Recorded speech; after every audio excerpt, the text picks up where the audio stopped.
Well, I'll put it like this to you. If you are a student, you will have some questions on what your teachers offer you. Sometimes, out of respect for your teachers, because they're older or because they are your teachers, or sometimes because of the fear of what they may not offer you credits, you may not want to speak up in class. But here is a session, this 1 hour, we will request you, after the teachers have spoken, we will request you to open up your minds. Please tell us as candidly as possible. I remember one conversation with Mr. Arun Seetharam, who is here, who told me of a session in a college in Mysore where the panelists thought that here is a passive set of students and they are not going to speak. And when he opened the floor for the children to speak, the students came up with some extremely proactive, to a point of some of the faculty thinking that these were violent responses.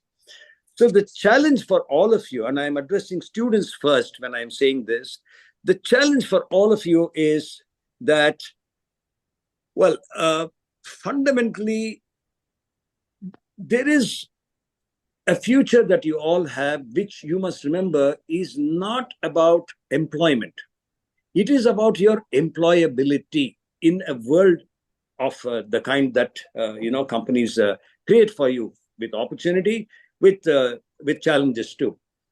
I remember an old quote from a management guru who said, you can give lifetime employability by training people, by making them adaptable, by making them mobile to go to other places, meaning as other jobs and opportunities, and to do other things beyond what you have learned in your own domain. But what a teacher cannot guarantee is lifetime employment.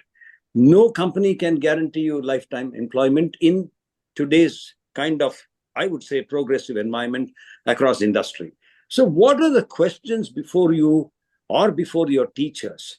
Look at it like this. How do you set, for example, if you're doing a program, if you're doing an engineering course or an architectural program, how do you encourage industry leaders to come in and interact with students? This is one of the basic, obvious questions. I'm sure you have it in your mind too as children. Half the time, as students, sorry, I keep saying children, half the time your problem is that you've got so much as work to do for your credits that you simply do not have time for any sessions with industry leaders.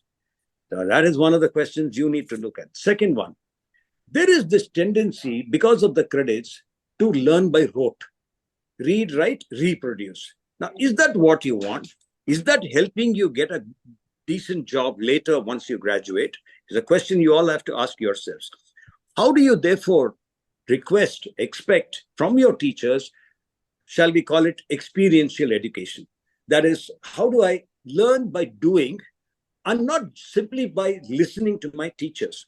There is an old quote, and I don't remember the right words, but it was a Benjamin Franklin, immortal kind of, saying, which says, tell me something and I will forget. Teach me something, I will remember. But involve me in it and I will learn. There is a clear difference between the three, as you can see, between just being told something, being taught something, and being engaged in a way that you are learning by doing. I don't want to say any more. Here we have some very distinguished people who all are concerned, agitated, reflecting on these concerns for some years. I have been talking to Arun Seetharam about this business of industry relevance and making students and graduates future ready for at least the last 10 years. Right? I will leave it there. May I request now Rachna Rajpal, to see that she shares her thoughts on what she believes students should have in a country which has not got a problem of unemployment. It has a problem of employability itself. So how do you respond to this? I will request first you to start and then we will go to the others. Rachna, over to you. Thank you so much for listening to me so far. Good afternoon, everyone. I hope I'm audible. Yes, please. Loud and clear. Yeah. Sir, basically, since I've been in design field for so long, and I personally feel that this course, whether we do architecture or we do interior design or product design or any course of design, that is based on the concept of experiential learning. So what is important is the workshops. For example, we have so many subjects of building construction, like brick masonry, stone masonry. Unless and until the student involves himself or herself in learning the brick bonding, in learning L junctions and T junctions practically with the brick size available, so they will not learn. And then moreover, there are many concepts, the new concepts in design. Let's talk about the new concepts, the like what pioneers and many trendy architects like biomimic, they have designed like biomimicry, the concept of deconstructivism, then parametric designs. So whether it is furniture design or it is building design, all these concepts of parametric design and geodesic dome design and everything, unless and until they are implemented in workshops, the student can never learn. And moreover, the subjects of structures and subjects of building construction, that can be learned on site itself. And whatever softwares, there are so many softwares dealing with in today's times, and students, I feel that they are mainly dependent upon softwares, and many students have forgotten to learn on site. I personally feel that is very important. So experiential learning and skill development is more important. See how we develop a concept. Many projects are just at left at the concept level and at a design level in the sheets itself. But when it comes to implementation and when it comes to actual execution, then it becomes a difficult. So, for example, sir, I'll tell you an example. For example, furniture design, we gave a concept of parametric furniture design. So students had made paper models and they had made cardboard models of parametric furniture. So then once a student is involved for 15 days or 20 days in that furniture, then they understand what is parametric design. So unless and until they cut the cardboard with their own hand, they will never realize it. And on paper and in posters and in Google images, everything looks so good. So I personally feel that workshop training and practical training and experience while you do a particular job, that is very important. So you are not audible. Sorry, if you feel this as strongly, Yes, sir. in your own programs in your college, Yes. how much have you been able to do to overcome some of those impediments that you have? Sir, we have got a course of B design in which we have interiors and we have product design. So, for example, we have a course, we have a subject of furniture design also. So, we give them a concept and we give them a theme. So, if it is furniture design based on the theme of parametric furniture, so all the students, they will first understand the theory of parametric design. They will do case studies of various pioneers, and then they will develop. Are you saying therefore this transition to industry or making them employable is something that you have successfully addressed in your college? Can you say that? Sir, up to we try our best, and I think we are trying our best. And Okay, fair enough. some students understand also. I'll not say 100% because there are many students who do their own way. So I think maybe above by 60, 65, we can do that. Fair enough. We will move to Professor Sabherwal. Vivekji, your take on this entire predicament for academia and for industry. Okay. Good afternoon, everyone. Thank you for inviting me to be a panelist member.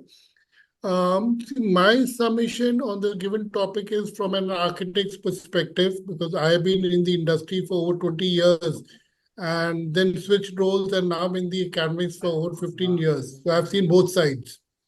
And so what I feel is that the academic credits is only a component of any university or a college curriculum, and which needs to be fulfilled to get the desired degree. Whereas we need to understand that the broader understanding or academic study in architecture encompasses the learning with respect to radical changes that are taking place. And also we must remember, with the NEP coming up, NEP 2020, we have to see the academics from a different perspective today. Now, the academics has seen radical changes over the years, and we need to recognize Since I said I'm speaking from a perspective of an architect academician, that the broader purpose of architecture education is to prepare good, responsible human beings. And of course, it goes without saying that you need to be good designers. But before you become good designers, as an architecture institute, our responsibility is to inculcate those values and have people who are basically good human beings, because I always believe only a good human being can be a good designer and not otherwise. And above that, an architect should be seen as a value enhancer and not as a problem solver.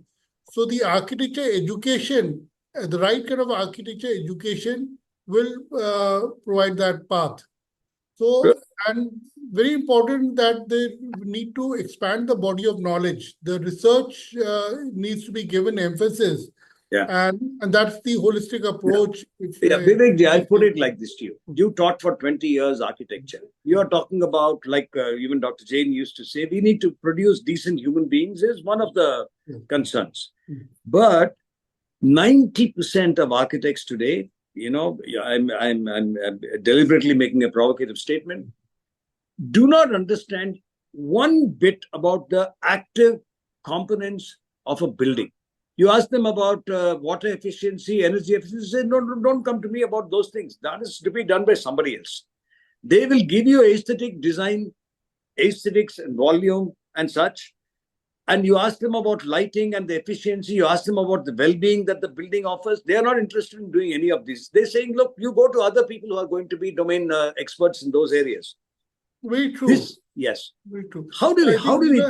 I understand this dilemma. Yes. And I think it is because, having seen both sides, being in the industry, I used to see what the products are coming from the academy. And now I'm in the academy, so I can see that, there's a gap. And the gap can only be reduced between industry and academia when both of them come together. Sure. But the shaping of the future of the architecture students is not just the responsibility of academia. It has to be industry also joining hands.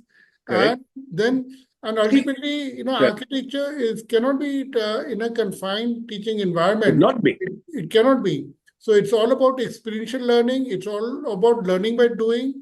And it's a long process, And to all of you as who are faculty members, I can tell you this. I know of at least 15 to 20 colleges where if we offer to bring them an industry leader who will share some perspectives that will be useful, whether it's for architects or for engineers, their first response is, we have no time. Students have their exam, they have their credits, they have something else. This obsession with credits is becoming impossible. At the end of this, yes, he or she may be a top-ranking student, but when you try to recruit from industry, the disaster we have. Most companies spend 3 months to 4 months as induction cost before the person has, actually become capable and relevant to the tasks that are set for such a young professional. So that's because, earning credits does give you an academic degree, but that's a false notion.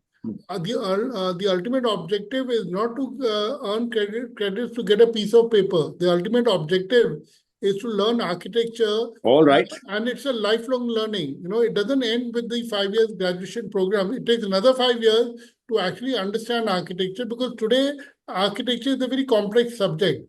An architect needs to go through that journey, and the end of the day, it is the expanding of your knowledge, research. That's a good. In order to be employable, you need to first invest in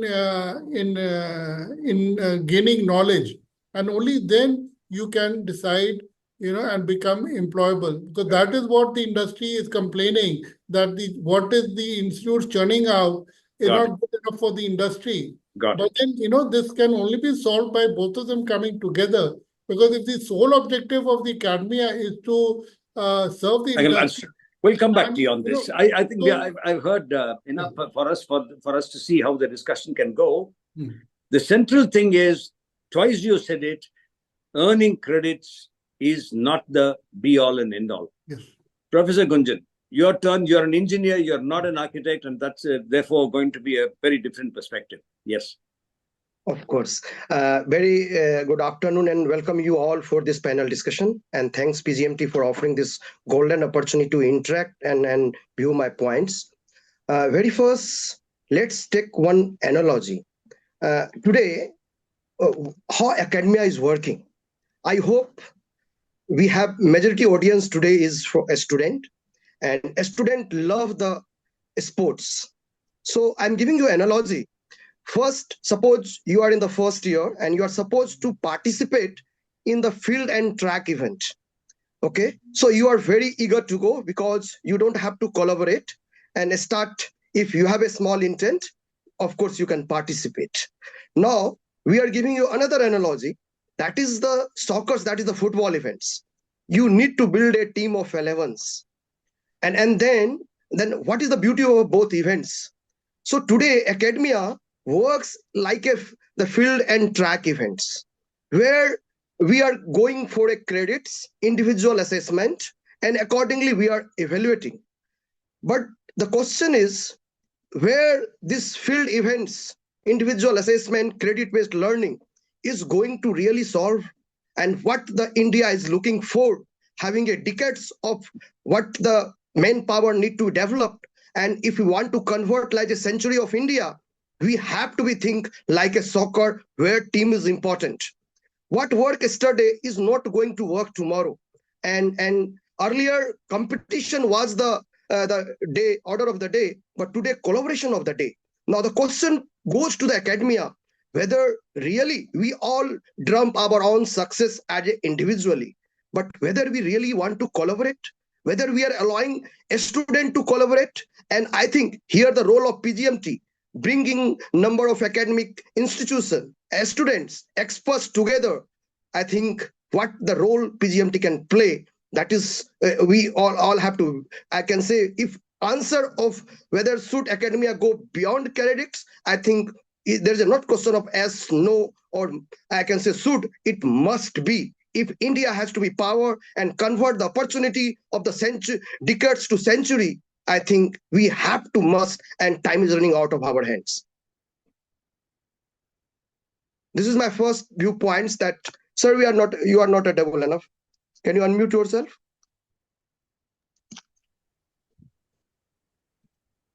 Sir, we are not getting your audio. Yeah, sorry. I had muted myself and therefore I missed it. But very, very clear, you set down your 4 or 5 points. And on this is end of round one after Arun speaks. I must acknowledge the presence of architect Nandita from Nitte School of Architecture. There are many others here. There are some professionals also who have joined in who will have a take as we go along. So Arun, the task before you, with all the years of work that you have done and the zestful, insights that you bring that are action-based when it comes to working with students. Your work, for example, with 6,000 odd students on a design competition with the VTU recently is one example of the multiple things that you have done over these last, I would say, about 10, 12 years. I recall how you had about 700, 800 of your students inviting you over to a hotel in Dubai or Abu Dhabi to fete you and to celebrate the wonderful learning that they had from you, which made them successful professionals. What is it that you want to offer to these three instruments of change as faculty leaders as they are? What is it that you believe that you can gain from them over some enduring set of programs or activities that we will create from PJMT with their colleges and institutions, and beyond them into those other people who will probably listen to this recording later? By the way, there are about 60 people here today. And I can tell you that a good chunk of them are students, some of them faculty. Over to you, Arun, from here. Thank you. It's an honor to be talking to eminent people, where I find myself very uncomfortable because all of them are distinguished professors and doctors, and I don't hold a PhD myself because personally I didn't believe in it for the work I did. I'll address my three key comments in this very interesting topic of academia looking at things beyond credit. I have a fundamental problem I'm seeing. Sorry, I've been in India very recently only. I've only been here now for the last 9 years. I've been working with international universities world over. I've been building courses, programs, and building universities itself. There is a fundamental challenge in us understanding terminologies and understanding credits as well. We very loosely use these terms that we are doing. So my first fundamental problem I have is actually understanding this whole credit business that is absolutely pathetic in the way people use for building curriculum. I'm sorry to say that these strong words, but that's a reality. I was very nice to hear Professor Vivek also now completely brainwashed by the academicians once he's come from industry, when he still says gaining knowledge is important. My challenge is, like Rachna ji very nicely brought out the importance of getting practice in place. Between the two of them, both of them very conveniently and very commonly addressed 2 points of the importance of lecture for knowledge and practicals for workshops and other areas. But all curriculum designers across the country, sadly, very conveniently use LTP as a terminology and forget the central point of this whole thing of tutorials. Tutorials will require students to present their learning in classes in the course of learning, not beyond credit, within the credit. So anybody who does design gives X number of lectures, which is again only teaching, X number of practical hours, again teaching, no space for learning. Learning happens only when students start talking. We are also learning as we speak here today from people, but students sadly don't have that opportunity. I'm envious of design students. I do work with design schools. Design and architecture people have this great opportunity because they do work on a lot of tutorial opportunities that students get to present their work and actually build something in their hands. Engineering students don't, or any other students, environmental science students don't even know the difference between ecology and biology. These are the stark realities of the system that we are working with, because I also work with policymakers and see where they're coming from. So one is understanding the credit and also optimizing credit itself, which needs to be a problem before I go into beyond credit. The first thing is to address that issue, because most of architecture and design focus on building habits, not actually trying to tell them you're going to become a great designer. If you build habits, you can design anything. But the key is focusing on building those thinking habits that are important, whether it's critical thinking or any of those skills that you can talk about. Second aspect, which is what I say is beyond credits, is the first thing that I want to say, is encouraging non-academic credits. At Srishti, we do it, but at many other institutions that I work with do engage and insist that the credit has no value if students don't address non-academic credits too. And collectively, they have to do at least about 30 to 40 credits of non-academic credit. But these non-academic credits are not related to sitting in class and learning. Going out to the neighborhood, going out to the nearby areas, trying to understand what it is, to be socially relevant. Can you look at solutions for the social people around? Can you apply what you learned in class yesterday, today, and come back to class and then present a solution in class as part of the tutorial section in the class that you're doing in the credit? I'm bringing the non-academic credit into credit. What this does is enables the first step towards holistic education, where I'm seeing the value of what I learn in class. I always remember I had a tough time getting my kid to understand time and distance. I don't know how many of you, it's a very engineering question, but I'll try and answer. It's a grade 12 question as well. So when you all of us would have read this, right? Train A leaves station X and train B leaves station Y, and they cross each other, tell what time and distance it takes. Everybody says, my son said, why the hell should I know when they left? When they cross each other. I should only be worried when both of them are on the same track. And sadly, we haven't answered that question. And that's the reason why you continue to have a lot of these train accidents, because nobody knows. Everybody sees when they'll cross each other. We don't know whether they're on the same track. Engineers should look at those as problems to solve, not as exercises to solve. I think that is where we need to see. But that you will know when you go outside. When you go to a railway station, understand, see what these things are, how they work, and what these things are being done outside your classroom. And then understand where you apply some of these concepts that you learn and see how you start using each of your learning to application. That's very, very important to enable holistic education. Arun, the more relevant question will be not what benefit will come if they did beyond the academia credit, which is obvious. How do we get that to happen in a college, or how do we get the university to accept it for their affiliated colleges? So that's the reason why I'm saying they should ensure that in their LTP allocation of number of hours, tutorial has a specific X number of hours. That's what we enforced in when we did the reforms here and in Karnataka is concerned. So when you have 140 credits, an X number of hours, out of that, at least 30% of that number of hours should be set aside for tutorial work. And that's where students get involved in doing some of these works and applying some of those concepts. Now, you see, you and I have discussed this before. If, let us say, Professor Gunjan or Professor Rachna now, or even Professor Vivek, they decide to do such a change in their classroom and in their program, will the university frown upon them and not give them? Go on, please. No, I don't think that is so. So how much is it dependent upon faculty initiatives? How much is it dependent on demand from students themselves, and how much is it dependent on the university framework and guideline? Because of the shortage of time, I'll just use one analogy, which will give you an example and how you can do it. Now, if university doesn't stipulate time for tutorial, but you have mostly on lecture and practical, it's in the hands of the faculty to see how they can convert lectures into tutorials that they're doing. How you do that? One visit to an industry or a location of where you're teaching a particular subject, where you can show an application of that particular knowledge that you're doing or a concept that you're doing. You can do 3 concepts in one visit, right? So that's largely how you can look at the equation. In overall, in a semester for a subject, you will have 12 concepts that you'll be teaching children in all of them. That's largely a big thumb rule that you can really look at in terms of doing so if I'm a faculty or I'm a professor, I have 115 hours or so for my semester, or 120 hours. Is that right? Now, of this, are you suggesting that beyond the 120 hours? No. No. I'm going to break that. See, I mean, if I go to students today and I talk to most of the students, the first question you ask this before you start the class, right? You ask the students, आप लोग क्या चाहते हैं?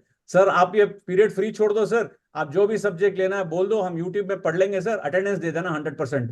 Perfect. Because you'll find at the end of the and if you probe a little bit more to the students, he'll say, sir आप YouTube में बोल दो ना कौन कौन सा पढ़ना है, हम लोग पढ़ लेंगे सर, बाकी आप बोलो जो भी एग्जाम के लिए तैयार करना है क्या हम लोग कर लेंगे. This has been the mindset that has been created with the students. And if you're going to tell me the same thing, it's already available in public domain on YouTube, why should I even come to class? Just one moment, Arun. Gunjan, since you're an engineer and you're teaching engineering and management students, what is your specific take to what Arun Seetharam just now said? Specific. Okay. No, I think, sir, what sir has mentioned, I'm partly agree with him. Of course, there's a constraint for a teacher, but let me also give another perspective that there is a way out. Because I'm just giving my 7 year after that I enter from industry to academia. What I was there in the industry to install the various HVAC system from Voltas and all. What I learned is their need was heat load calculation. Okay, so as a teacher, when I entered in academia, I not asked my university and institute to introduce any special hand-on session. What I have done is I have introduced the value-added course, the workshop-based course, 5 days hand-on practice on the heat load calculation, given a real-life problem. And today, with all proud, I want to say you, today in all HVAC industry, except Danfoss, my student is working in that industry. So I think you don't have to always wait for academia to change, because, in India, every system takes time. It has their own inertia. But as a teacher, there is a way out. If you have a willingness, and after a successful of this heat load, the workshop value added that I introduced, after that I introduced 7 workshop, whether it is an energy simulation, the design builder, solar system sizing, that's really helped a student to transform their learning experience. And believe on me, a student come for that, because this value weight course generally give them placement at the end of 4-year graduation programs. So having this, even it is not under credit, a student really jump on all such kind of activities, and it is the real life. Last 10 years I have seen the student is really going for that. Of course, later on, it need to be converted into the credit system or whatever you can say, because there must be assessment, time constraint. So I think we are totally agree there is a way out. There may be some middle path, which is the solution in the long run. Okay, see the question, and this is for both Professor Vivek and Rachna. The question is this: when you or your staff, or your colleagues now, enter a classroom, are they conscious of the fact that a lot of the things that you will want to now, tell your students are available already on online? Why on earth should I listen to you? Unless you are coming not with the standard regular drivel, of the academic kind, but you are coming with precepts and questions that will reinforce those concepts in their minds with practical examples from industry. Which one would you prefer?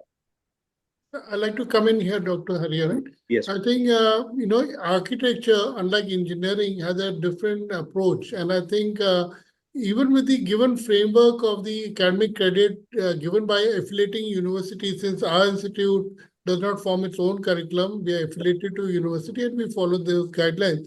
Yet it gives us an opportunity to explore other avenues and go beyond the given academic credit. And luckily, we have our faculty who have that industry experience also. And I give a lot of emphasis on the interface between industry and academicians. Having come from the industry, I have a pool of industry people who come and share their knowledge. We take our students to the industry side visits so that whatever is being taught in the studio, for example, if we're teaching them building construction, we take them to the site where they actually get to see the buildings under construction. So they learn what the fundamentals, the knowledge, theory they learn in the studio, but practically they learn when they observe it outside. Same for design. If we give them a design problem and we want them to understand that it is the design, same design cannot be done in different climate. What you're designing in Himachal cannot be the same what you're doing in Kashmir. So we take them to different regions to understand how climate responsive architecture should be. So it is this is the mode of learning to within the framework of academics. So you can fulfill both. You can do the academic credit, yet you can expose them to the real architecture. Yeah, it's a good juncture. Probably we'll listen to Rachna and then we will ask some students to speak. If you can encourage some of the students to speak from your own college who are here as participants, that will really help us. But you should speak now, Rachna. Yes, your response.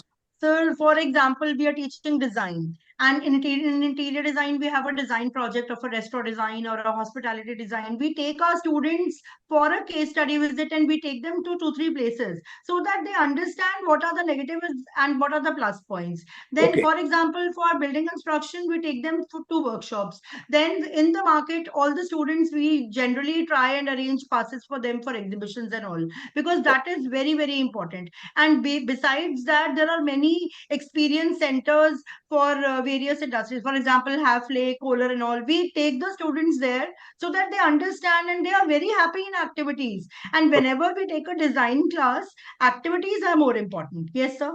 See, if I were to take, say, one semester, or let us say 2 semesters, 1 year, how many case studies will you have taken them through? How many case exercises will they have themselves conducted and completed? So we generally take them as a group, and I think per month we have minimum 2 to 3 exercises. In 2 to 3 visits or case studies or something. Now, when you say case exercise, they are actually doing, you are defining a problem statement. Yes, sir. Yeah. Does that happen, Professor Vivek? You have to unmute. Okay, while he does that, Gunjan, can you tell us how many case studies you are offering them? How many case exercises are they doing in, let us say, 4 semesters of the course? I think I'll come in now. Yes. Just to carry the conversation forward. So what we do is that we have the flexibility. Sometimes, in the entire semester, which is roughly comprising of 90 working days, sometimes we give one major design problem, and then there's a minor design problem. So they're actually doing 2 design problems. One is a major, one is a minor. And then, so there are two different problems. And what we do is that the important aspect is integrated design. So if we have introduced a museum, for instance, the complexity of the project goes higher on the years. What they're doing in first year is simpler. As they go in the senior batches, they do a more complex project. Now, for example, if they're doing a museum in third year, that is more about designing large span structures. So when they also have to keep in mind that besides the museum design, they have to keep in mind the large span structures. Then we have interface of the industry people who are experts in large span structures. We take the students out on a site visit. They do similar case studies, and those case studies are not limited to NCR. We've taken our students to Patna Museum, show them some exemplary landmarks where they can learn. And while they're doing this, they need to learn about services, and we have a good pool of people from the industry who come and share their knowledge. So I think in today's generation, the students, not only the information is readily available through net, but there are good examples around which students can see. And I think what 2020, once the post-pandemic, now we are not limited to getting guest lectures only from people physically coming, like we are located in Greater Noida. And if I want to call someone from Bangalore, it is not easy to get someone, but I can get them on Zoom, just like we are having a discussion here. So that opportunity of the student learning goes beyond a confined area. There's no geographical boundary, which gives a wonderful opportunity for learning, both for the students and the faculty. Right. Sir, I just, before Professor Gunjan responds, yes, I want to tell one point why I said this is an important aspect of the tutorial. The problem is taking somebody there does not quantify as learning. Let's understand this clearly. This is where we have a problem in our understanding of the English language. Taking somebody to a site, showing them a site, taking them on a tour is not learning, sir. It's still teaching. At the end of the day, learning is when I learn, I find out, I explore, I present in class, I tell my fellow peers what that is, or I teach. That is when I can demonstrate my learning. So when I say I learned about it, I know about it is different from I learned about it. When I learned about it, I have to come and tell in class, and my peers and my faculty should tell that, yes, I have learned about it. So my question is, you're still doing the same on taking them on a tour, but still not adding the learning component to come back. A tutorial closes the loop around it, where when I go there, we form teams in each of these. So you go to any institution outside, these people for each concept, before they go to the next concept, the students are formed into teams. They're supposed to come and take a class. Each one is given an hour. They tell about what they've learned in that, if they have not learned. What this enables in the class is generally a heterogeneous class. You put students together because it enables both knowledge to skill understanding and skill to knowledge understanding. That's why tutorial plays a very critical role in the learning aspect. Yeah, I just wanted to just give me 30 seconds. Yeah. I differ slightly from this because I can see that, you are talking more from an engineering aspect and I'm talking from an architect aspect. Architecture is all about self-learning. Professor There are Vivek, limited textbooks. You cannot learn architecture in a confined environment. The architecture side, but I'll tell you the problem in architecture. I can put 10 architects in line. They will not be able to speak 5 words in front of people. The reason is they haven't stood in front of their own class and explained what they're doing. Maybe you got a feedback of those architects who could not do. There are a lot of good architects and creative people. Sir, I strongly believe. I'm not looking at creative people. I'm looking at students. Just if you don't mind. Hear me out. Stepping out of the studio, going to a site, you learn a lot by observing, and this self-learning. I'm not discounting that at all. Just one moment, if I may, please. Yeah. I think I see Professor Vivek's point of view also. I will only say this. I'm asking out of ignorance, shall we say, Professor Vivek. In the last, say, 1 year, I would have met probably 10 students, all from the semesters beyond 4, right? I asked them a simple question. If you are asked to design a school for, say, 2,000 kids, what are the elements that you will talk about? And I give them 7-8 minutes. I would have given them 2 days before they make a presentation. Professor Gunjan knows these things because I did 1 or 2 exercises with him. Typically, they come, if they are architects, they come only from one perspective of aesthetic design volume. I tell them, look, I did not tell you that. I said, I am your client. I am asking you to design something for my school. How much water do I need? How much energy do I need? What have you done to ensure that in a hot and dry area like, say, Gurgaon, you have given me some very sensible systems for cooling my building? What have you done on those? They will only talk about the materials. They are not willing to talk about the active components that go to plug in and plug out of your buildings, right?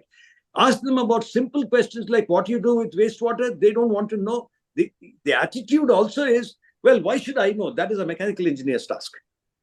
Now, there is something wrong in this kind of a situation with architects. And trust me, I have worked with about 25, 26 architects on projects that I have offered them in the past. I have stopped working with many of them simply because of this one thing that they tell me. And these are senior architects. They will tell you, well, this is not my job. I do this. You go and find a PhD guy, an electrical guy, somebody else who will do all of those things that you want for your building. And that is not how a customer, a builder, wants to work with an architect. Keep this in mind. I'm not expecting you to respond to this. That is why the whole emphasis should be on integrated design. When you're giving them a design problem, it is not just the design they have to do. They have to also learn the services that go with it. They have to also learn about so many other aspects. That's right. We are all on one page. In fact, Arun and you are also on one page in that sense. Professor Geeta Vaidyanathan is here. Geeta, are you there? Can you say hello to us? Have you been given... before you, Gunjan, I want to ask 4 people, Geeta Vaidyanathan, Manjari, Nandita, and a gentleman called Arun Kumar. They come from different contexts, but who will want to first speak? Is there anybody who has got talking rights? Yatin, you'll have to help me on this because I'm not Before going, sir, can I have just a small intervention? 1 minute? Yes. Yeah. Yatin, you will put all these 4 people onto the panel in the meantime, please. Yes, Gunjan. Okay, fine. Reason I'm tempted here to come inside because last 2021 onward, I'm indirectly in collaboration with more than 100 architectural institutes during this Solar Decathlon India Challenge. Yes. And I was actively participated there as a team, as a faculty mentor, as a jury indirectly. So having the perspective seen from engineering a student, having top-notch IITs and all central universities and top architectural institute, let me give very clear perspective here. What we feel is that what a student lacks, and I think there is, rather than putting that what institute is doing best, rather than come up what are the challenges we need to address. With due respect to Vivek sir, Rachna ma'am and Arun sir, what I feel personally this last 4-year journey is our student lacks code and standards, whether it is engineering, whether it is architectural. They lacks the code and standard. You ask them, are they knowing the National Building Code? As they may be knowing, but if you ask them whether you are knowing ECBC, they may be not knowing. Ask them, they are knowing plumbing code. Gunjan, if you ask me, I got that. If you ask me, okay, even so that does not matter. Just few minutes, sir. So one aspect. Then you ask second point, sir, due respect to all of you, our student lacks on the costing part. They don't have even the estimation of the cost. In fact, Hariharan sir mentioned about the quantification of engineering aspect. That also is very important, as that is the engineering we are supposed to do. But bringing the cost and technology is very important, and techno-feasible solution is market requirement, where we all lacks. Even you have done your engineering before 10 years, but if you are not updated today, I think we are not justice. The cost, the way that technology is evolving, the new technology emerging with the new products, I think we all have to be updated. Reason that this Prem Jain Memorial and other professional society is very important as on date, so that the holistic education can bring together at a single platform. Professor Vivek, I must agree with Professor Gunjan.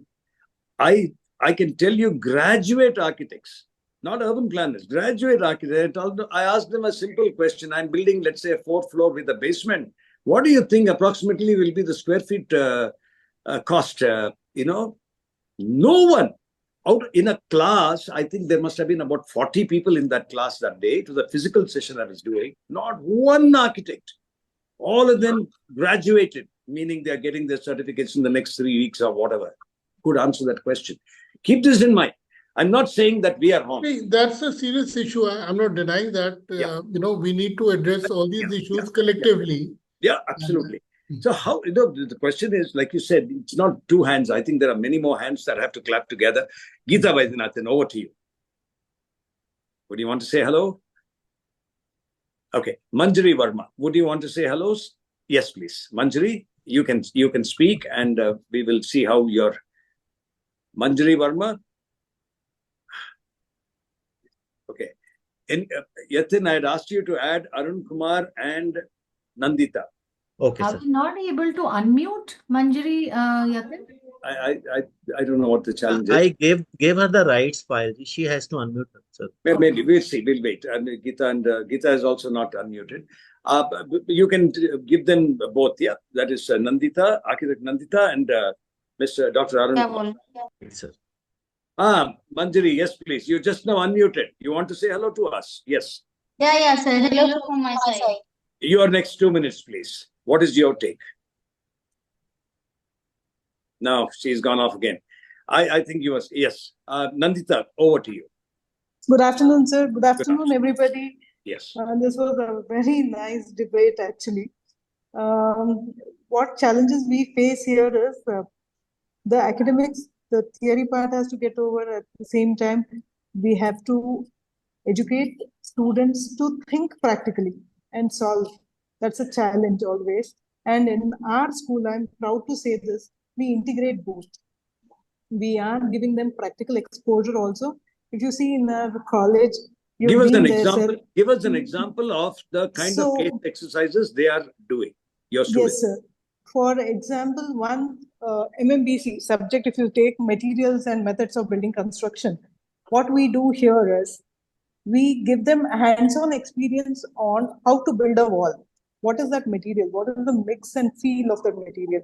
Say brick and the cement mortar, its consistency.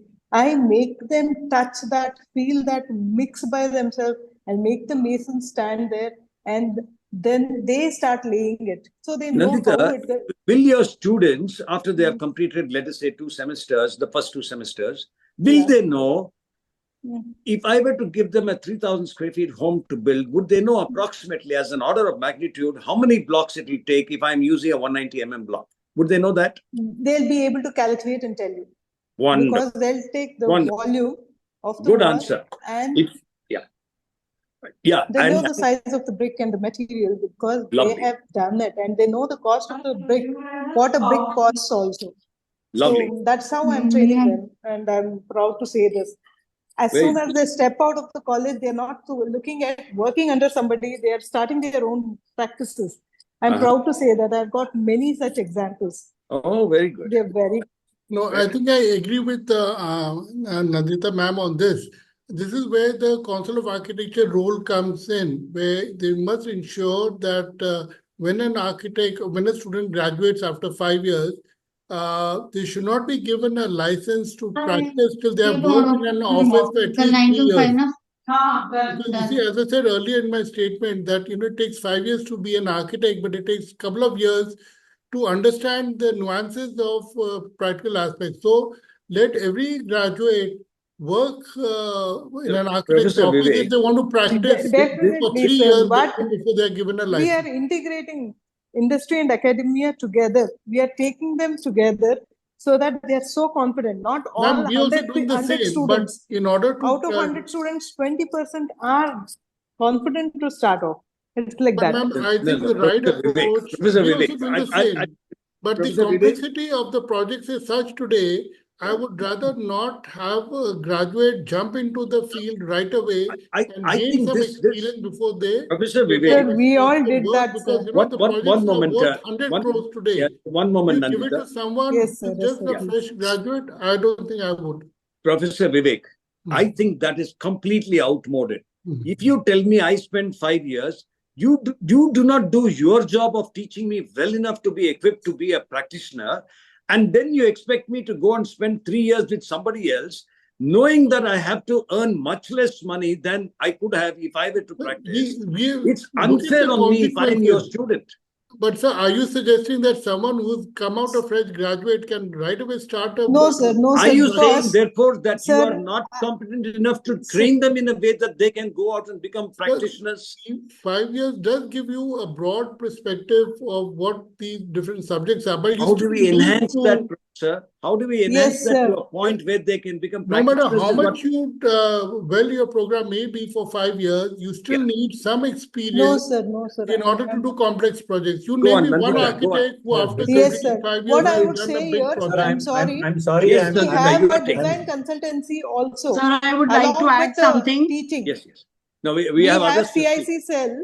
CIC What? cell, wherein we are taking up consultancy also to train students practically. Meanwhile, we are taking them along as a professional. Once when they join can, ma'am, as only do fresher it in the if first they're doing semester, it under we the tell them, guardianship of a senior yes, of person. course. No, Yeah. I'll Like put it like I I this. am the I'm not design saying cell that head a moreover, here. fresh sir, graduate should Sir, not be sir, given Professor I am, Vivek, a project. Professor I am Vivek, heading the consultancy Professor cell Vivek, here. I'm we will heading have that, to and stop under this part. my Yes, guidance only, Nandita, we have I've got heard. 25 years of experience. Sir. Nandita, your point I'm, is very well taken. Let the judges, yes, let sir. the judge be the students. There are enough students Yes. here. They know what they are taking back. They have Yes. heard you. They have heard Professor Vivek. Let them make their judgments. I will now Yes, turn. Sir, I want now, to add something. Yes, In Nandita. design colleges, we generally encourage students to do internships in the summer Correct. in the summer times. Wonderful. So That's basically, right. they work Yes. for offices and then they come back with better ideas. Your point Yes, is taken. yes, yes. Very, very well taken. Manjari Verma or Geeta Vaidyanathan, who wants to speak first, please? And then we will turn to Dr. Arun Kumar. Okay. Yes, Geeta, you're unmuted. Yes, sir. Good afternoon from my. Yes, Manjari. Okay, but you're So unmuting. Yes, yeah. Go on, Manjari. So Go on. I am basically from Rachna only Yes. with Rachna ma'am. And if I talk about the subjects here, we are taking care about estimation as well, costing and estimation, where we are telling students or teaching them how to take out the estimate from a bare minimum No. level or from the plain level to the each and every floor. Okay. And then the services and building construction. The Manjari, are you complete saying, area. one moment, Manjari, are you saying that an architect graduate of your program can immediately start practice with confidence? Are you saying that, Manjari Verma? So basically, architecture is certainly been stopped in our department. We are majorly focusing towards the interior. And I believe for every student, till the time they don't practice in the industry, one should not just go directly on the field and get the work started. Industry experience is way more different towards whatever you can learn in the room versus you do in the site. It's a lot more, whenever you go to any site, the challenge which you're going to face on the site can never be taught in a room, no matter how expert lecture it is. Till the time any student or either of us are not on the floor or are on the site and have not experienced every time there's a new challenge, so till the time there won't be a challenge experience, I believe it's not that strong learning till there. Yeah, Okay. I totally agree with Point is Manjari taken. ma'am. Sorry. One broader level, moment, please. teach them all the subjects. One moment, please. We have too many other people to speak. We have to listen to the others. Geeta Vaidyanathan, would you want to speak, please? Dr. Geeta? Thank you, Dr. Hariharan. I'm also lucky that Professor Sri Lakshmi, who was a dean when I was working at Sri, is also on the audience. So this will be. She's here. Wonderful. Yeah. So I think just to go back to what your panel discussion is about, should academia be only about credits? Because you see, architecture education as it is, I don't think there is so much of an issue on people being able to talk, because there are studios, like the tutorials, there are studios and students are able to sort of come ahead and talk. But the point is, how much are they able to integrate all the subjects that they're being taught? So they're taught estimation, they're taught structures, but do we bring this all together in their design problem? They learn services too, right? So the only way they can do something like this would be, for example, in a landscape architecture project where they could probably do everything and actually also implement it. But the student is so caught up with the kind of credits that they have to, and the hours they have to put in all the subjects, that they're not able to sort of give so much time to one particular subject. So in fact, when they go for internship, that was the idea, but that 2-year internship is now being made into a 2 semester, 1 year internship is made into 1 semester internship, and now we are talking about through the NEP even to crunch it further. So the initiative that the student has Because in architecture, we've always been encouraging students to go and work on summer jobs so that by the time they come out, they learn an integrated approach to design, right? But what I'm finding is that in this whole discussion, we are not discussing about this whole idea of how credits are hemming the students in. They have only so much time. For example, when they do NASA, they all come together and do a lot of very good, interesting works. Now, ethos also promotes things. Even you, Dr. Hariharan, in your projects, you have, when we could, that was because of the pandemic, we could get the students to do a co-creation project. But that was because our dean was able to sort of flex the credits and make sure that what they were doing, they would be able to get some credits for it through their internship, which they were missing out. So unless we are creatively kind of able to sort of massage the credits, we are still hemmed in by that. So how do we go beyond the credits is the discussion that I'm really curious about, because I think the tutorials part of it really, there is the studio opportunity for students in architecture to be able to come together and, present. But are they becoming industry ready? And are we giving them time to take courses that they were interested in and get credit for it? That is the debate, because we have such a lot of, compulsory credits that they have to give, they have to take, that they don't have flexibility to add on and do value-added courses, I feel. So, for example, the co-creation course that we did with you, with Professor Sri Lakshmi, some credits were given to their internship. As a part of the internship, we sort of massaged it so that they could get the credit. So we have to constantly be massaging that. For example, we've also done where some aspect of the design, they would get some marks in, say, structures or in estimation or in some other, in another subject, even in history, they've got marks or environmental studies as a part of the design, so that the exercise just flows into the others, which means all the faculty have to be able to sit together and talk, which is possible when it is a small university or a small project. But as we grow bigger, how do we break this, Geeta? Yeah. So how do we break this? Yeah. So that's the whole thing. So the requisite credit that's there, I think we have to see how much of it is compulsory credit and how much of it we give some flexibility to teachers and the students so that they can do other things where they can be more creative. Okay. So at this point, I got that. See, what we are hearing from all of you, most of you, is that there is a challenge somewhere. There is this one elephant in the room that we are not actually taking the name of, the universities and the regulation. But Arun Seetharam has consistently told me for several years that you cannot blame a university and its regulation. You are not willing as faculty to take this up and do it. You have to take the initiative. He has been his constant refrain. Exactly. I'm saying when you look at the credits itself, there is flexibility to be able to bring this in, which is what I said. Dean, Professor Sri Lakshmi, asked it to bring it in. So are we saying at this point, can we ask some of the students to speak? One of you as faculty who have, can you all request them to speak? Because after that, we can ask Dr. Arun and others to speak. Professor Sri Lakshmi is also here. Namaste, Professor Sri. Very, very nice to have you here today. Very nice to be with you, sir. After a very long time. And it's a very interesting debate. Thank you. Right. Let's get students to talk. Can we do that, Yatin, or any of you? Gunjan, do you have any of your students present here? Or Subhajit, are you there? Subhajit, can... Yeah, if student can raise hands, I'll upgrade them to talk. Sure. No. If one of you can give some names, then Yatin will put them onto the panel. Dr. Raval wants to say something. You can put him also into this, probably. Okay. Yeah, Shubhajit Best also. Who else is there? I'm adding Shubhajit Beg, who is the student of IIM Kolkata. He just raised hands. Yeah. Oh, okay. As suggested by Gunjan sir. Request him to speak, please. And Rachna, if you have somebody from your college, or Professor Vivek, if you have somebody, please get the students to speak. It will help us to understand what their take is. Hello, sir. Am I audible? Good afternoon. Yes, good afternoon, sir.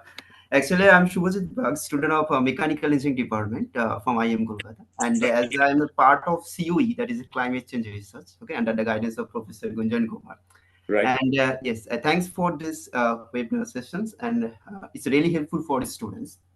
So I'd like to tell that since my first year, I have been participating in different skills program, also associated with the programs associated with the PGMT, okay, and also as a part of the solar decathlon in India. And what is my that I like to tell that even I have often found a gap between a student and a teacher, okay, and that's my experience, because we have to understand that um, a difference exists between the skills we learn in the classrooms and the skills actually required in the engineering industry. Is some of the students we are really interested, but they have a what I say, um, what is a college entry time is a college exit time. So there is a fixed time like 4:30 and 5:30. But many students, they used to don't want to utilize the time after college hours. Means 5:30 is 5:30. So after that they can leave at any college. So this is the time to actual learning. Also, they have to understand the what is actually what skills are required and which help them to proficiency for the industry. So this is my learning also. And what and yeah, our college means IIM Kolkata, they are really great, even though the authorities, the faculties, if I say the Professor Gunjan Kumar, and we are also part of CU. No, you are being a good ambassador of the institute, and that's nice of you. Yes. Tell us what you find wrong, candid and honest. What do you think your teachers are not doing right, and what can they do better? Okay. Absolute honest. Okay. Don't worry. Professor Gunjan is not going to cut any credits for students. It's okay. I think, sir, the teachers from the mechanical, they have to engage with different skilled webinars or skilled what is software. They have to engage the students in different software skills programs. I think it's Okay. between them. Okay. Do you believe that you are in which semester are you just now? When are you graduating? Yeah, I'm just in final year. So do you really honestly believe that you are set and cut for taking a job in a company and offering your very best from the first month without them having to spend or invest time on your induction? Do you think you're prepared? Yeah, so confidently say that I'm prepared for my skill side, but somehow often find some gaps in my academia. Like, is it what kind of gaps is that? It's just a theoretical gap, sir. It's a theoretical knowledge gap. Okay. How much exposure have you had to potential employers from industry? How many times have you gone and as part of your course to other companies? Okay, so first is, sir, I was a team lead of Solar Decathlon in India. Okay, so it was organized by different industry associations. So it was a huge experience within a long 9 months long. And second is, sir, I have been visited different industry, HVC industry, manufacturing industry. Also, I was doing an internships under COE with a research paper, and second, I was doing an internship also under Indian Railway in the manufacturing department. So I can say that I have. I know. Well, somewhere the discussion is beginning to sag. I don't know why it's sagging. Should we ask Arun Kumar to speak, or should we ask Arun Seetharam to reset the context before we get others to speak? I just set the cat among the pigeons, so it went all over the place and came back. That's okay. See that. I just reorient the thought process back again to what the discussion was. Yes. At the end of the day, there is space that first credit has to be much more milked, or like Geeta ji mentioned, massaged. I didn't want to use that word, but there is enough opportunity within the credit itself to ensure that students get better learning. The reason is, I'm also trying to address Professor Gunjan's point of view between individuals to teams. Capstones are sadly being done by individuals. Can you tell me how many projects across industries done by individuals? I'll tell you what my concern is, right? From an industry point of view, I hire this person who's fantastic individually, great knowledge, everything, put him in a team. He just cannot function with two other people. The first person who's the liability is that person, and he'll be thrown out. And his question is, I've topped my class, I've got my percentages, why am I being thrown? The industry is just going to say, you cannot work with people. If you can't work with people, don't be here. Is that something that academia understands? I don't think so. Is that something that should be part of credits? It is being said, and unless and until people can work together, tutorials enable peer-to-peer learning effectively, which is very, very crucial. Because when you get into class, you get into these conversations within the credit. In the credit, you use your tutorials effectively to enable those peer-to-peer, and then you'll understand and not take offense when somebody points mistakes at you with within your own class. You'll start working with teams. The second, they'll also lead to better team-based capstone projects, which is what needs to be going forward on their point of view. That was largely the idea, which enables the learning side of it. How many as faculty here are people who will want to give credits on the basis of the soft skills, leadership, presentation skills, articulation, and such factors which are not to do with the academic learning? How many of you? I'll make an even simpler question, sir. How many faculty here can let their students teach their class? Wow. Okay. That is even better. I just want to tempted to come here. In fact, it is my mode of teaching. And here Subhajit Wagh is here. He will able to mention you that he has trained 4 software skill to his own junior. He will able to teach the heat load calculation, the energy, that is the PVC simulation, solar system sizing, then energy, the design builder, then eQuest, the 4 software he can teach. Not only that, now how to solve a problem. I just want to take 1 minute what sir has mentioned, that tutorials, I'm a teacher of thermodynamics. I think I know much better that what tutorial means. So I'm totally agree with sir. Tutorial has a potential, and I want to take it much bigger way on the tutorials. Tutorial is just specific to your subjects. Suppose now as a thermodynamics, I have given a tutorials. Now I have to apply the thermodynamics in the real life. In tutorials, you are solving a HVAC system design with the handbooks. But when you are going to a real life, you have to collect the customer requirement. That's why I given another example, that is the Solar Decathlon India, where suppose you are designing a thermal system for a school, as mentioned by Hariharan sir at the very beginning, you are now collaborating with the Architectural Institute, which we have in the Goa, and Raipur in Hyderabad. Then you have to collaborate with industry, as we have an industry which is the Lloyd insulation, design to occupancy. So this collaboration, I just want to add one point, that question is how to academia become a credit. India problem is, we all know that we have to do, but how? That is the collaboration is the way out. What I think even all panelists is trying to emphasize in their own version. But collaboration is the key, and collaboration cannot be only peer. Collaboration must be across the industry, across the institution, across I can say the industry and academia. We got that. Now, who wants to respond to that? The last point, which again came through the discussion around each of the points was, I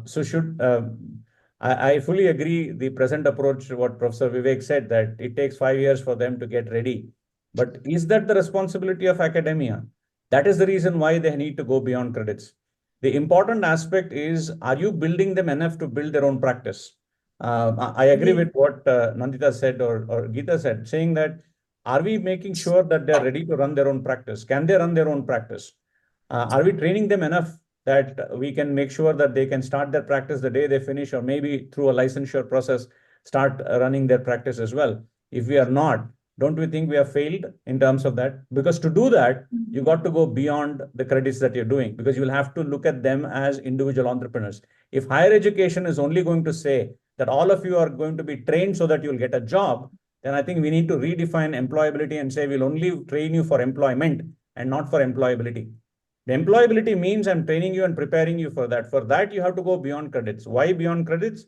Because credits will only give you technical and understanding in terms of knowledge and basic understanding on that. But beyond credits will take you in terms of running. How can I create my own practice? How do I build my practice and how do I do that? That's the critical aspect of bringing Sir, into I the would business. like to come add No, here. But here I would Rachna, like go to on. tell you something. Sir, as an architect, Just I have been one moment, associated please. with industry Yes, also yes, for sir. so many years, for almost 25 years. So what I feel is students need a hand holding after this process of graduation. And many students, they are proactive, they go for internships, they go for a learning experience. And then many times they are guided by mentors or maybe some their parents who are in this field, or maybe they join offices. So personally, if you say it is a very at a broader perspective, every subject can be introduced to them. For example, services cannot be taught in few semesters. It is a learning experience which you will, once you will make mistake on site, once you will go on site, then you will get gather information. So maximum can be done at a at an educational level. We can do that. And then moreover, for example, in Manav Rachna, we have a subject in which we have given some marks for class performance. So in the class performance, it depends upon the faculty. If faculties are proactive to take the students to site visits and for case studies or for some workshops or for some creative activities. So we encourage students to do those activities, and then we give marks, because many students are, we have to assess them and we have to give them marks. So we have to be in the boundary and then make them creative. And if we say that they are absolutely ready to open up their own offices, that might not be the true story, because they need a hand holding. Got it. Professor No, Vivek, not your take on necessarily, it, ma'am. please. What Professor Vivek, your Can I take come on it. in? Just Can a I minute. come in here for a I second? would like to. Payal, after Professor Vivek, if you don't mind, let him speak first. Okay. All right. So, I think we all are have a different perspective, but we all are going in the same direction. And I just Correct. wanted to add what Mr. Arun said. Every graduate does not go into practice. So that is, one aspect, that there is a chunk of graduates who want to go into practice. Some want to do research, some want to do post-graduation, some want to go into teaching. So many avenues are open. We also come across architects, graduates who go into journalism. There are people who go into content writing. So today there's so many avenues open within the field of architecture that it is not bound that you have to get into practice, because I think by the time you are in final year, everyone knows their bearing, what my strengths are, and they want to work towards their strength. However, I just want to reiterate what I said earlier. A fresh graduate maybe can do a smaller project, but if you are doing a project worth 50 crore, 100 crores, you can't do it all by yourself. You need some guidance. So it takes a while, and no client is going to hand over a 100 crore project to a fresh graduate. You can't, there's a lot of things at stake. So it takes a while for architects to, get it to that level where they can do big projects, and it's a process. It will take time. Absolutely. Very well said. Payal. No, I was just listening to, and it's wonderful to, that we had this debate, because there are so many points of view. I don't think there's any right or wrong. Further to what Vivek ji said, I am a living example of somebody who got out of college and started working. And when I look back, had I spent a few years working with somebody, a lot of what I learned at my own expense may have been avoided. So I made all the mistakes at my own expense. So I think there is something to be said for some mentorship, some learning, some training. You will only learn from that. You're not going to lose. It's not mandatory, but I think you will only learn from that experience. Fair enough. We have spent 75 minutes. Amazing. I can't even, and this change of format, Gunjan and many others here who have been part of the session, the monthly series, will realize that our transforming this into a panel discussion from one person presenting, Rachna, you will remember from the past, I think has made a tremendous difference. My minor regret continues, which is that students are not speaking up. I'm hoping that they will at least write to us. You can write to us at contact@premjainmemorialtrust.com. This is for the students, I'm saying. If you don't speak, it's fine. But if you do not speak, we have challenges of understanding and securing a window into your mind.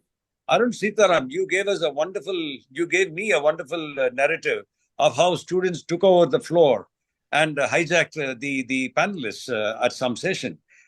I've never found that happening. Where do you think we are going wrong if we are not able to elicit the right opinion from people? Professor Sri Lakshmi has also raised a hand. Maybe we should request her to speak, and then Arun, you can respond. Professor Sri Lakshmi. Good evening, sir. Thank you so much for giving me the opportunity. And it was an interesting debate, and it continues because this is the quest. And what I'm thinking is, like, everybody is coming back to the question, how? If at all you find a gap, how are we able to do it? Is there a possibility that, all the schools are doing very well, like, how all the panel members were talking.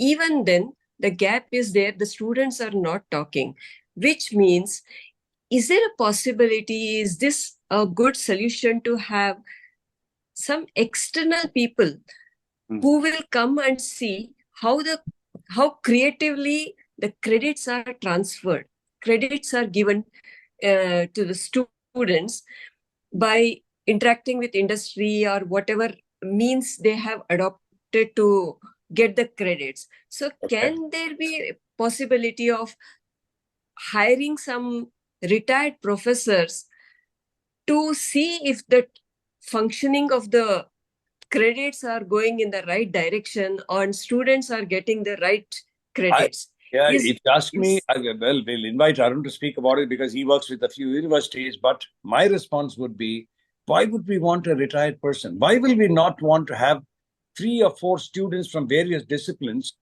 to be part of that exercise? Over to you, Arun. That is absolutely correct. But what I'm saying is, I do see that teachers are overloaded sometimes.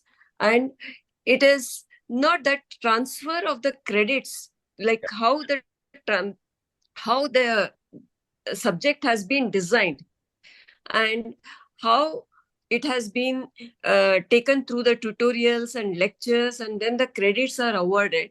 Can there be an assessment by external people? This is what I'm just thinking. Sure. Loud thinking this. Sure. Arun, your quick take. We will close soon. Yeah. Thank you.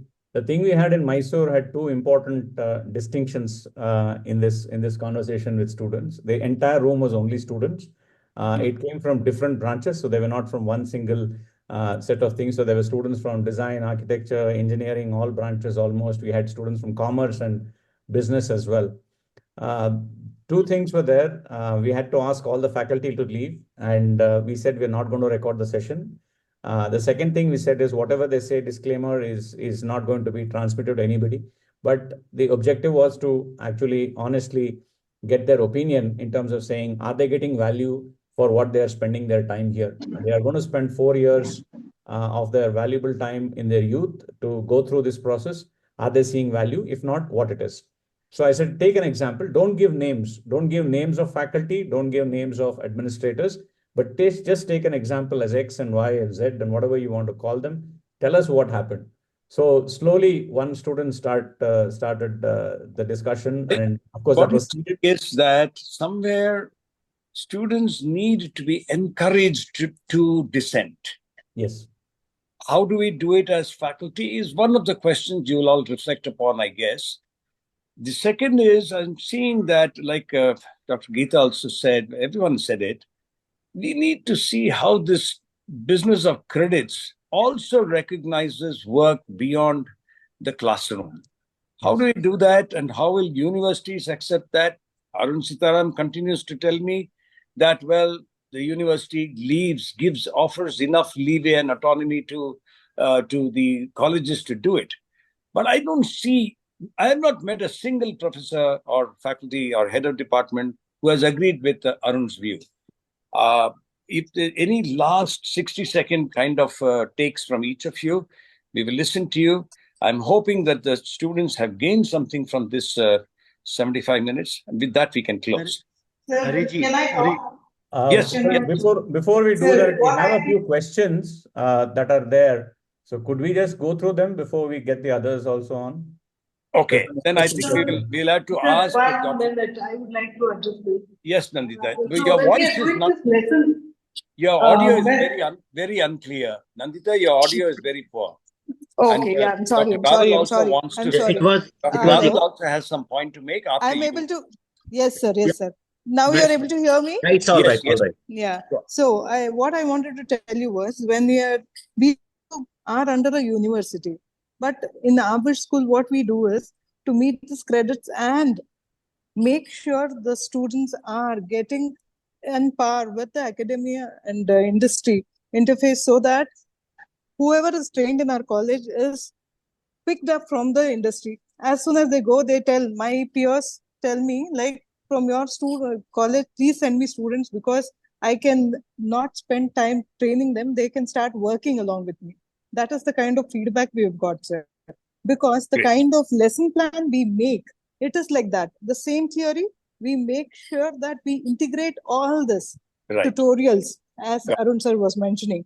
We integrate that and we send them to get that hands-on experience from the day we feel that now they are well off to go. Third semester onwards, we make sure that they are industry ready, sir. Yes. We are really running time. Yeah. People will drop out. Dr. Arun Kumar, your turn. After that, Dr. Raval. Okay, sir. Yes, thank you. yes. Thank you for this opportunity. Thank you.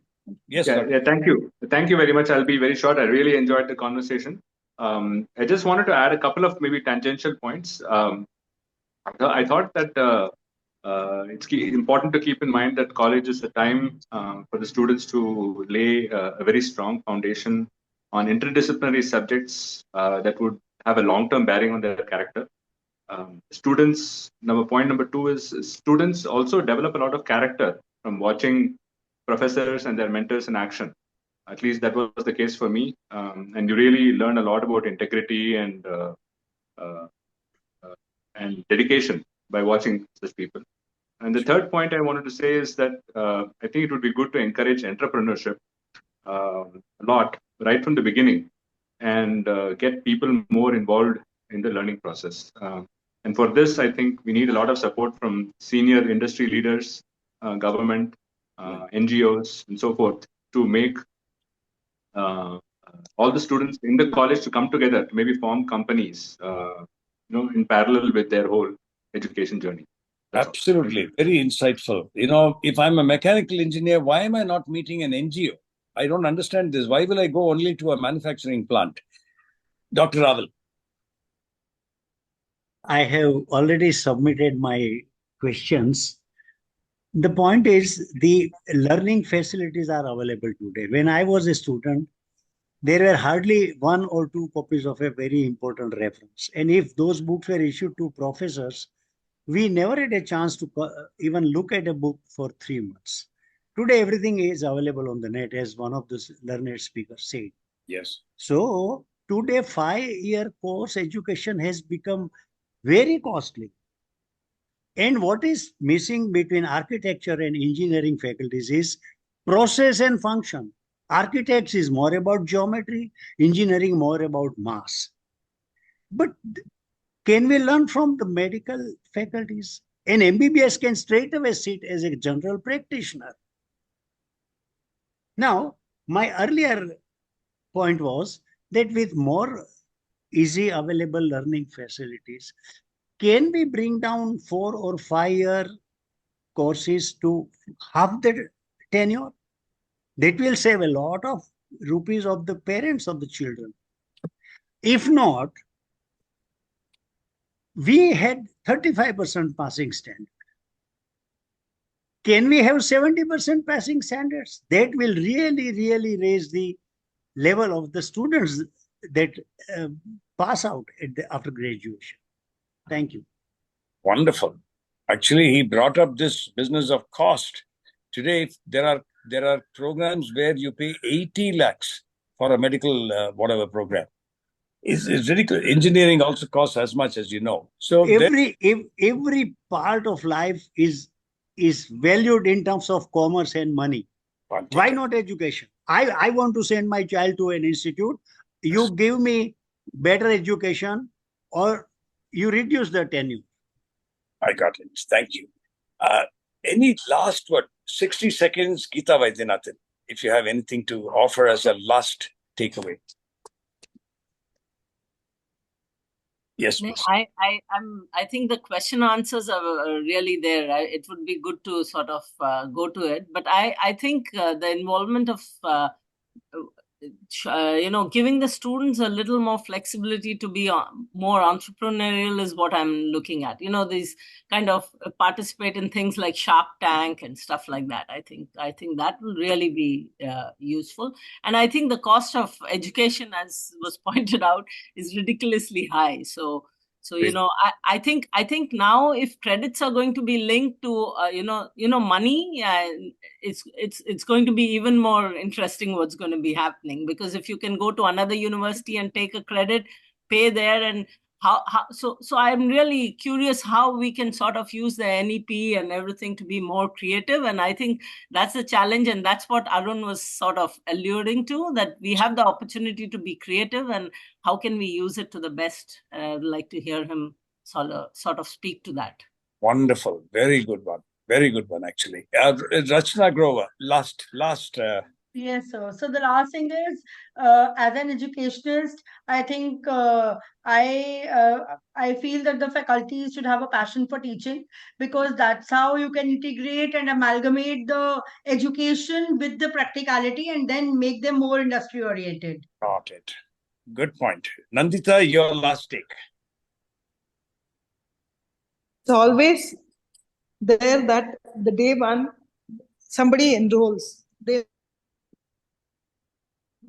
Correct. They'll become a civil engineer. They know what they are going to become by the end of the day. So they are professionals. We are treating them as professionals, and we'll have to take them through.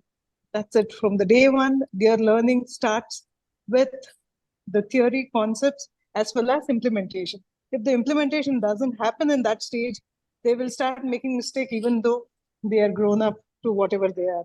Not everybody has got the same IQ, and they come from different bars. So we need to pull them up from the day one, treating them as professionals and take them along.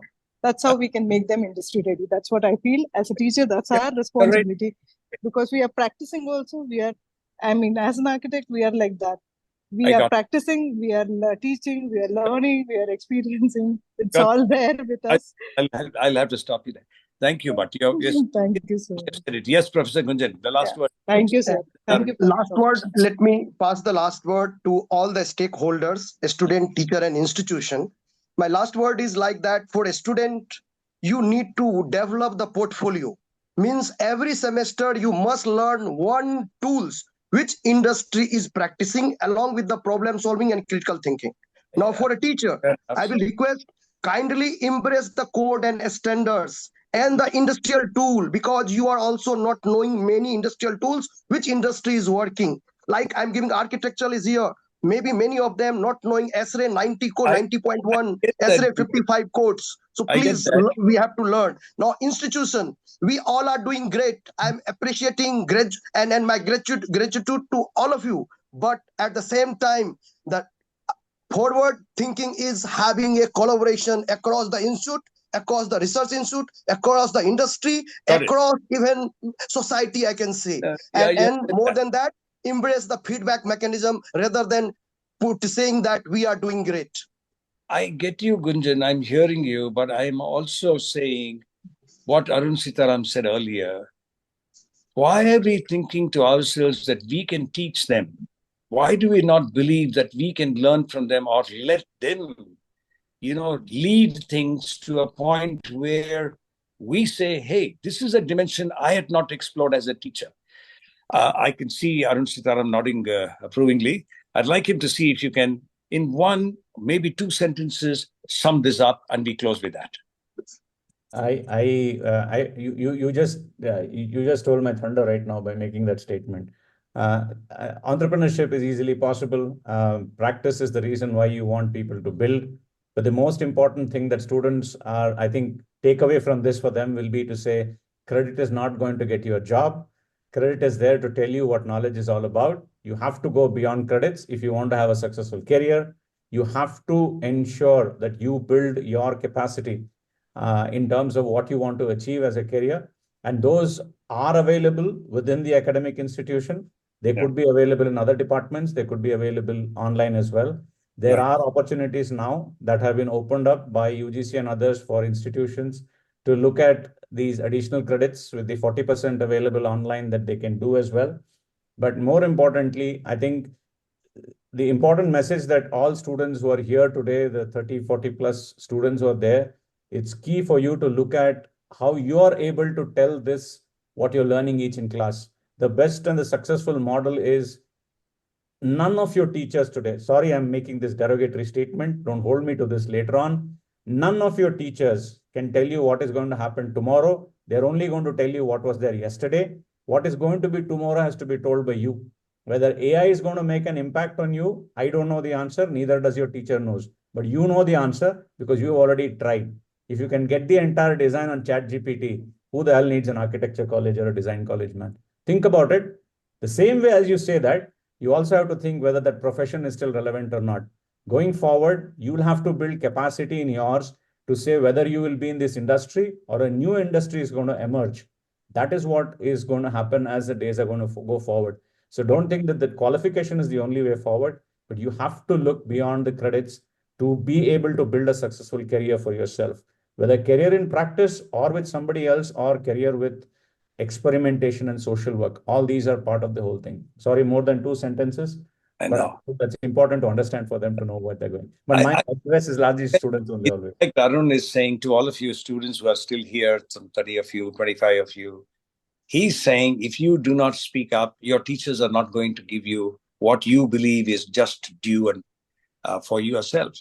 You're paying a lot of money that your parents are raising or your bank has offered you.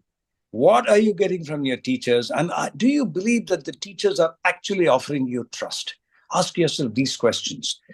Ask them to see what they can do to shift, refine, do whatever they have to do to offer you credits, but in a way that you learn what you want to learn.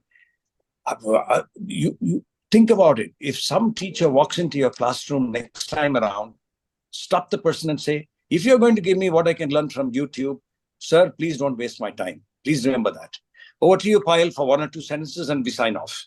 Now, just want to say thank you to everybody. It's a wonderful session. Doctor, everybody remained on. Did you notice? We still had 40 people. I think this new format is amazing. It's about engaging. It's about conversing. It's dialogue, both sides. So I think it's wonderful.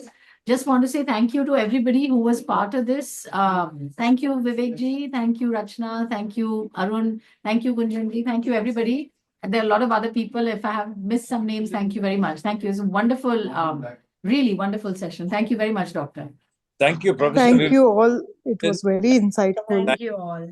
Yes, thanks to Architect Rachna also, for all of you, for your very articulate, strong views, including Dr. Geeta and Professor Sri Lakshmi. Subhajit, you spoke up. I'm glad you did. Dr. Raval always speaks up and he says the right things. Nandita, you spoke extremely well today. Lots of good points from you too. Thank you so much, all of you. Have a great day. I want to say one more line. We will come back Pleasure. to all of you for our National Green Earth Challenge.